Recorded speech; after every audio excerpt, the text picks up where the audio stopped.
How to change resolution in the Filmora editing app. If you are using the Filmora app for editing your videos or photos and don't know how to change the quality of your video, then don't worry. In today's video, I'm going to show you how to do it. So let's get started. First of all, open the Filmora app, just like this.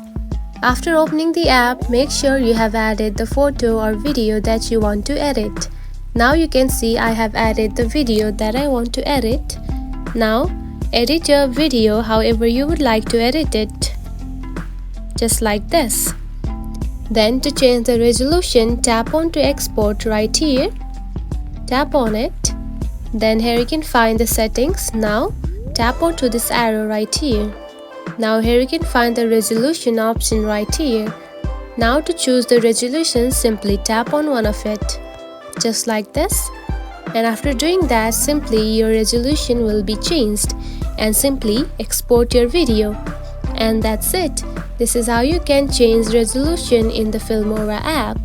If you found this video helpful, don't forget to like and subscribe for more tips.